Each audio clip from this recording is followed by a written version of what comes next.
इनके हिसाब से कोई कैंसर का डॉक्टर बात आप कह रही हैं, ये क्यों कह रही है बताता हूं मैं, क्योंकि आपने सिर्फ ये नहीं कहा कि गाय के गोबर का इस्तेमाल करोगे, तो आपने ये कहा कि मैं गारंटी देता हूं, मैं गारंटी देता हूं कि त्वचा के समस्त रोग नष्ट हो जाएंगे। और उनका कोई प्रूफ नहीं है, तो इसका मतलब सारे डॉक्टर्स को छोड़ के सारी की सारी महिलाओं को आपके पास आना चाहिए। कहीं ना कहीं आपकी बात में सच्चाई नहीं है, इसीलिए कोई महिला आपके पास नहीं आई है। जवाब लीजिए ना, जवाब लीजिए। देखो ऐसा है, ये सारी बातें जो हम कह रहे हैं ना, ये अभी आप लोगों की समझ के परे हैं।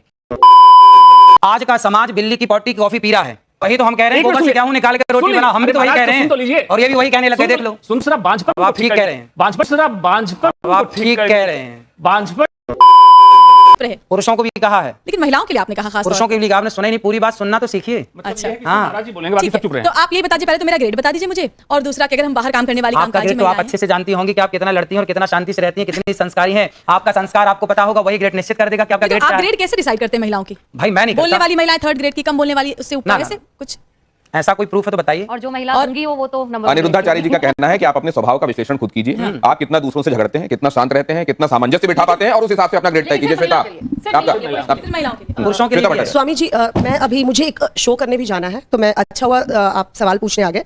मैं नौकरी करती हूँ, रात के 12 बजे यहाँ से कैब मिलेगी, मैं 1 बजे घर पहुंचूंगी। मेरा 7 साल का बच्चा है, हनुमान चालीसा का पाठ कर लेता है मंगलवार और शनिवार। वो सारे भगवान की पूजा जानता है, वो जानता है कि गणेश की पूजा पहले होती है, और वो पूरी कहानियां जानता है, वो अपने माँ बाप की भी इज्जत करता है, और यहाँ बैठे किसी को भी वंदे मातरम पूरा नहीं याद होगा। मेरा बेटा पूरा संस्कृत में वो याद रखा है।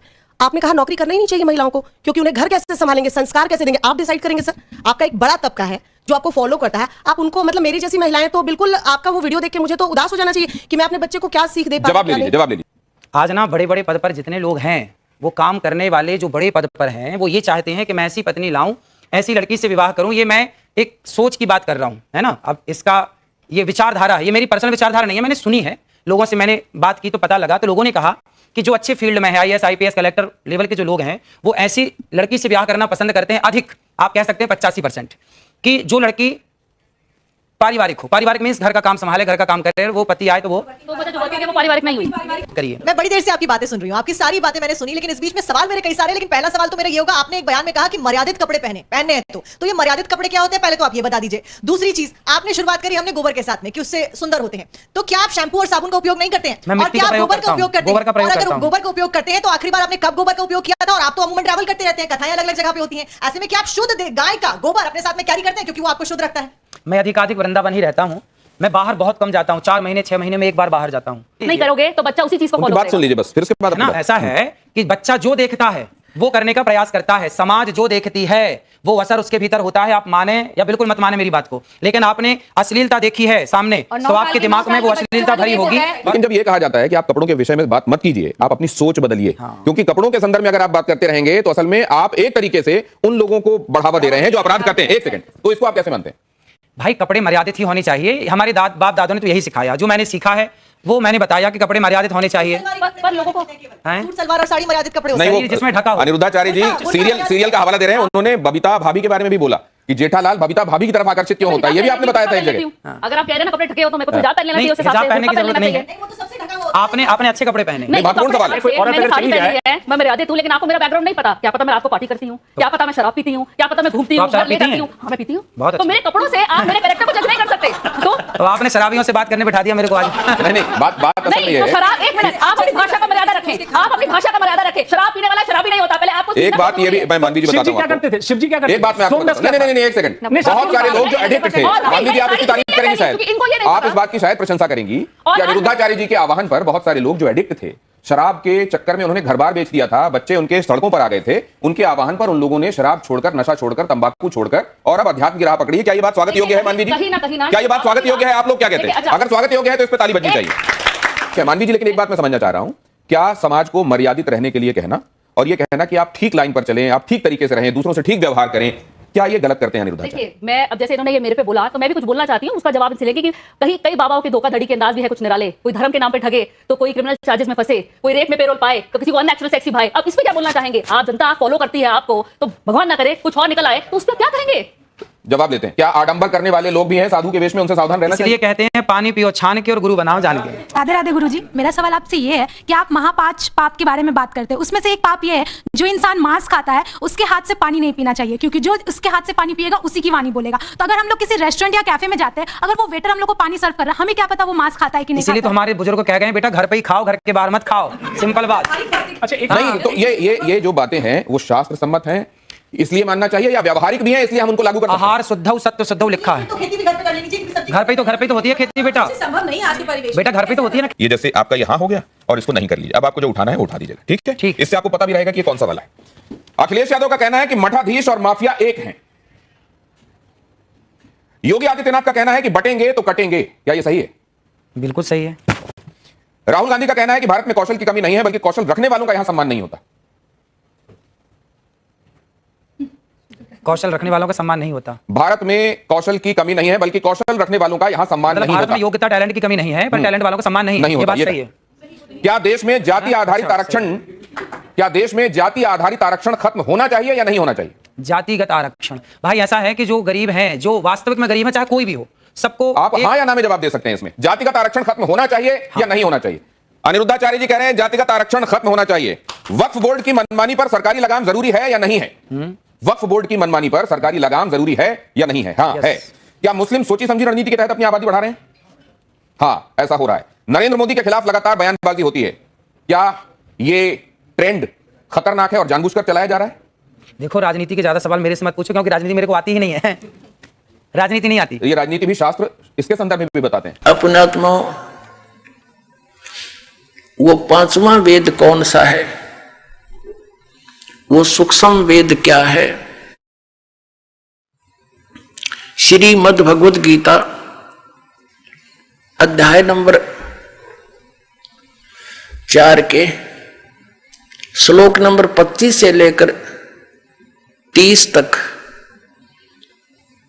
एक व्याख्या की है। बताया गया है कि कोई तो ऐसी साधना करता है, कोई देवताओं की पूजा करता है, कोई एक स्वाध्याय ही करता रहता है, कोई योग आसन करता रहता है, कोई खड़ा, कोई तप करता है, कोई हठ करता है, कोई केवल प्राणायाम पान अपान की क्रियाओं को देखता रहता है। यानी इस प्रकार की धार्मिक यज्ञ अनुष्ठान करते हैं और सब अपने अनुष्ठानों को, अपनी क्रियाओं को पाप नाश करने वाली जानते हैं कि ये ठीक है। अगर उनको पता लग जाए ये साधना शास्त्र विरुद्ध है तो कोई भी ना करे उनको। तो जो भी जैसी क्रिया साधना अनुष्ठान यज्ञ कर रहा है तो वो अपने को पाप नाशक ही मानता है। पाप नाशक मीन मोक्षदायक, पाप नाश होकर ही तो मोक्ष होगा। तो चौथे अध्याय के 32वें श्लोक में कहा है कि इस प्रकार की इन धार्मिक यज्ञों यानी अनुष्ठानों की जानकारी सच्चिदानंद घन ब्रह्म की वाणी में सच्चिदानंद घन ब्रह्म ने अपने मुख कमल से बोला है। वो ज्ञान है, वो है सूक्ष्म वेद, वो है पांचवा वेद, जिसको तत्व ज्ञान कहते, वो तत्व ज्ञान है, वो पांचवा वेद है जो भगवान ने अपने मुख कमल से बोला है। अपने आत्मा परमात्मा ने 600 वर्ष पहले आकर के ये ज्ञान दिया था, जो इन केवल संस्कृत के ज्ञाताओं ने ये कह करके फेल कर दिया था कि कबीर क्या जाने, ये दुल्हा है, दानक है, संस्कृत इसको किसी ने पढ़ा नहीं। ब्राह्मणों के पास फिरा, उनको मना कर दिया शूद्र होने के नाते, तो वो सदग्रंथों को ना समझकर ऊट पटांग बोलने लग गया। इन ब्राह्मणों ने काट दी टाट मारी, सारी बकवाद गढ़ रखी, सदग्रंथों के विपरीत ज्ञान सुना दिया। ये शंकराचार्य जितने भी सरस्वती और ये जितने भी आश्रम अपना ये कहते हैं सन्यासी गिरिपुरी, ये सभी ब्राह्मण वर्ग से ही थे। और पुण्यात्मा ब्राह्मण कोई जाति नहीं है। सूक्ष्म वेद में कहा है पंडित सोए जो पिंड की जाने, ब्राह्मण सोए जो ब्रह्म पहचाने। ब्राह्मण वो होता है जो भगवान को पहचान ले। और दूसरी भाषा में हमारे यहाँ जो परंपरागत उस व्यवस्था में पंडित मानते हैं विद्वान पुरुष को, जिसने काशी विद्यापीठ में जो है ना से शिक्षा ग्रहण कर ली, वो पंडित बन गया किसी एक विषय का। मेरे पूज्य गुरुदेव जी इस परंपरागत ब्राह्मण वर्ण में जन्मे थे, लेकिन वो कभी अपने आप को पंडित नहीं कहते थे। मेरे दादा गुरुजी जाट कुल में जन्मे थे, गांव छावला, दिल्ली के अंदर नजफगढ़ के पास गांव छावला है। जाट जाति में जन्मे थे। 16 वर्ष की आयु में घर त्याग कर एक संत कबीरपंथी यानी गरीबदासी संत की प्रेरणा पाकर के घर त्याग कर चले गए थे, खेतों से ही भाग गए थे। और उसने देखा, उस गुरुदेव ने, हमारे जो दादा गुरुजी थे, उसने देखा कि लड़का बहुत होनहार है, उसको काशी विद्यापीठ में पढ़ने के लिए भेज दिया। वहां से वो 4 विषय के आचार्य बन गए। उनको पंडित चिदानंद नाम से जाना जाता था। अब हरियाणा में जिला सोनीपत खुरखोदा के पास एक छोटा सा गांव है गोपालपुर। उस गोपालपुर गांव के अंदर पंडित चिदानंद नाम से हमारे परदादा गुरुजी का आश्रम है। अब दास ये समझाना चाहता है, कदे कोई ब्राह्मण चंगर जा कि ये तो सारे ब्राह्मणों ने ऐसा कह रहा ना, उन ब्राह्मणों को नहीं। वो हमारे पूज्य गुरुदेव जी ब्राह्मण थे, लेकिन वो पंडित नहीं कहते थे अपने आप को। वो कहते थे नहीं, हम तो संत हैं, हमें मार्ग समझ में आ गया है। लेकिन हमारे दादा गुरुजी को जो जाट होते हुए पंडित कहलाए, तो इस दृष्टिकोण से उन पंडितों के लिए दास कह रहा है जिन्होंने गुरु पद प्राप्त करके और कई विषयों के आचार्य भी बन गए, पंडित कहलाए और सदग्रंथों से परिचित नहीं हो पाए। तो श्री शंकराचार्य जी के वचनानुसार सबसे बड़ा पशु कौन है, ये वो आप ही फैसला करना। अब जैसे जो कबीले, जो मजहब या कोई परिवार, हिंदू है चाहे मुसलमान, सिख है, ईसाई, जो मांसाहारी है, तो उनके बच्चे जन्म से ही देख रहे हैं कि ये मांस खाना उनके लिए एक गाजर मूली होगी।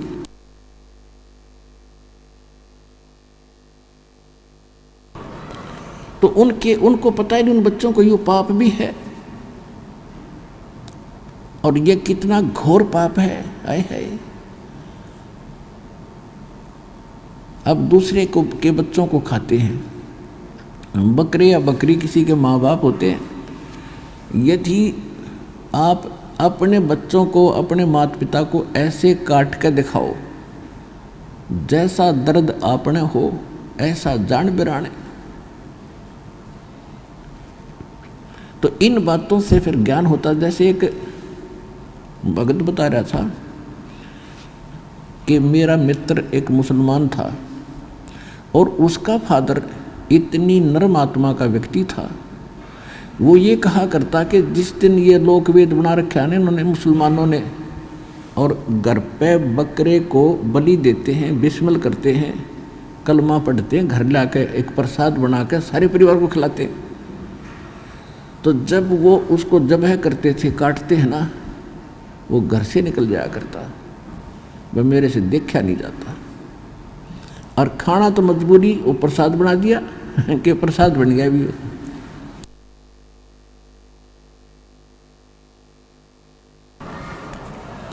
और क्या लोकवेद बना रखा है इन मुल्ला और काजियों ने कि हम बकरे को बेरहमी से नहीं मारते। हिंदू लोग तो झटके से मारते हैं, वो तो बेरहमी से मारते। हम बकरा काटते हैं या गाय काटते हैं, हम भगवान का कलमा पढ़ते हैं, मंत्र जाप करते हैं, और उसके पढ़ने से उस बकरे की आत्मा तो स्वर्ग चली जाती है और ये मांस प्रसाद बन जाता है। ऐसा लोक वेद बना रखे।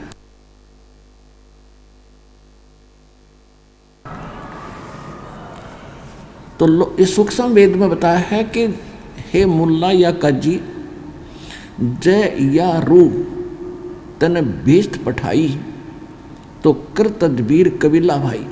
ओए होए, यदि आपके इस फार्मूले से इस बकरे की आत्मा को यदि स्वर्ग मिल जाता, भीष्ट मिलती है, तो भाई अपने परिवार के सदस्य ने भेज कर दिखा दे, इस तरह से कलमा पढ़ कर नाड़ काट के गर्दन काट दे, जब जानो तेरे फार्मूला सही है।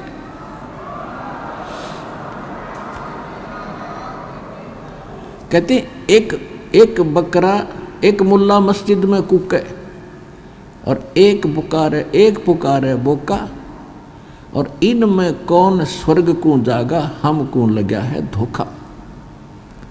क्या कहते हैं कि एक तो मुल्ला मस्जिद में चढ़ के पुकार रहा है, हे अल्लाह अकबर, इस बकरे की रूह को भिष्ट में स्थान देना, औरों को सुना सुना के, जैसे अल्लाह उसके बाप का नौकर है और उसी के आदेश से सब कुछ कर रहा है। हद होगी भाई। और एक बकरा अपनी जान न रो रहा है, मैं मार रहा है, वो काट रहे धीरे धीरे, वो कलमा पढ़ रहे हैं, वो रो रहा है। ला तुम्हारी गर्दन करें कलम, वो कलमा भी पढ़ डाएंगे, सारी बात करेंगे, आज धर गर्दन हमारे पास ला है कल कोई। तो कबीर साहब ये कहा करते थे, ऋषि का उन्होंने विरोध किया था हिंदू और मुसलमानों ने। कहते हैं मांस खावें सो ढेढ़ सब, मद पीवें सो नीच, और कुल की पर दुर्मति पर हरे, नाम राम कहे सो ऊंच। जो नर गोसत खात है प्रत्यक्ष राक्षस जान, और या में संशय है नीचे हिंदू खाओ चाहे मुसलमान। अब कबीर साहब ये कहा करते थे कि एक मुल्ला मस्जिद में कुके, अल्लाह अकबर, बकरे की रूह को, इस आत्मा को भिष्ट में स्थान देना, और एक वो अपनी जान को बुकरा पुकार रहा है, रो रहा है, मिमा रहा है। तो जिस तरह आप रो रहे हो उसी तरह बकरा पुकार रहे हो, बकरा भी रो रहा है। तो हमने तो इनमें कौन स्वर्ग में जागा, हमको लग गया धोखा, कि हमने तो ये सब, ये तुम्हारी दोगली बातें हैं, ये तरीका परमात्मा पाने का नहीं है। किसी भी जीव की हिंसा किसी प्रकार कर दो, उसकी तो जान गई। और यदि इतना आसान भिष्ट पाना है तो सबसे पहला काम आप अपने परिवार से सब शुरू करोगे। अब एक छोटी सी बात है, जैसे किसी कोई मंत्री को कोई प्लाट अलॉट करने का, और बढ़िया जगह थोड़े पैसों में और घड़ी कीमत का प्लाट मिलता हो, तो वो दूसरों का नंबर ना दे, पहले अपने रिश्तेदारों को, अपने घर के सदस्यों को और मित्र प्यारों को, उनको अलॉट करे। बकरों का नंबर कौन आने दे?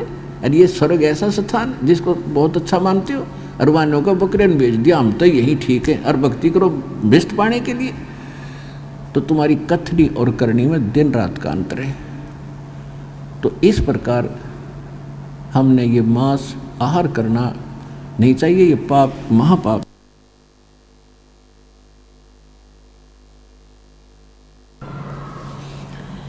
अब ये शराब पीने वाले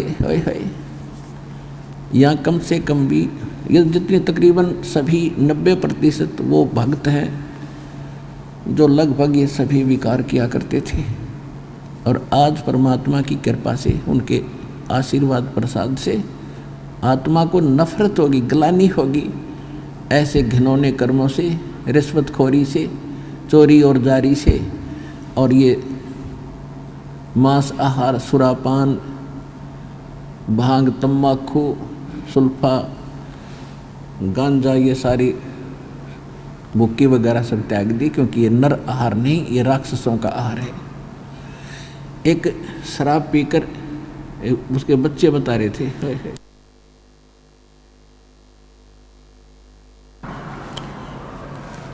छोटे छोटे बच्चे रो रहे सत्संग में। जब दास गांव में घर घर में सत्संग करने जाता था, ज़्यादा समय भक्तों से मिलने का, चर्चा करने का मिलता था, उनके दुख जानने का अधिक समय मिलता था। वैसे तो परमात्मा अंतर्यामी है, आप जो भी मनोकामना लेकर आए हो उससे छुपी नहीं। यदि आप मर्यादा से रहोगे और सच्ची सब लगन से भक्ति करोगे, कहते हैं चीटी पायल बाजे पैर साहिब सुनता है सब डर। आप वैसे भी आकर के लाइन में खड़े होगे, और जो तमन्ना आपकी है मालिक से छुपी नहीं, अंतर्यामी सारी जानते हैं। फिर भी हम जैसे एक दूसरे से कहते हैं तो आत्मा थोड़ी सी शांत होती है। तो वो कहने लगे जी, उनके बच्चे रोने लगे दोनों, एक लड़का था एक लड़की, एक 8 साल का, एक 10 वर्ष का, 2 लड़कियां थी, एक लड़का 2 लड़की थी। मैं बोला बेटा क्यों रो रही हो? तो उसकी माँ भी रोने लगी, उनकी दादी थी साथ में, कहने लगी इनका बाप ईसा निकम्मा है, बढ़िया नौकरी है, डेली शराब पी के आता है, और घर पर खाने को दाने नहीं इसका, ये नहीं हो रही है। फिर वो बेटी दोनों बच्चे तीनों रो रहा कर रुक गए। कहने लगे जो मेरा पापा आता है ना, मेरी माँ को पीटता आते ही, क्योंकि माँ कह देती होगी भाई तू मत पिया कर, और शराबी ने नो टोक दे उसको बाकी नहीं रहती।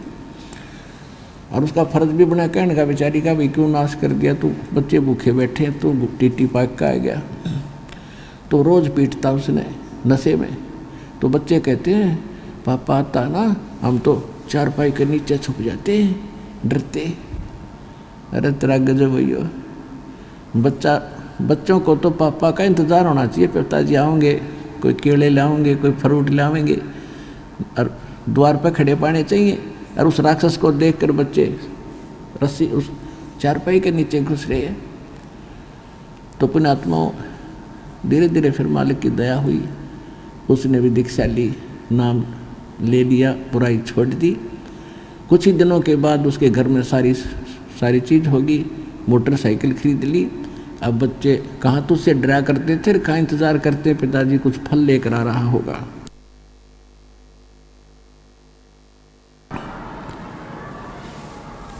तो फिर वो भक्त कहता है जब उसकी वो शुद्धि में आया, उसकी बुराई छूट गई और इस मनुष्य जीवन में आया वो, तब कहता है जी आप परमात्मा कबीर जी की दया से स्वर्ग तो मेरे घर में इब्बा हो गया, वर्तमान में हो गया।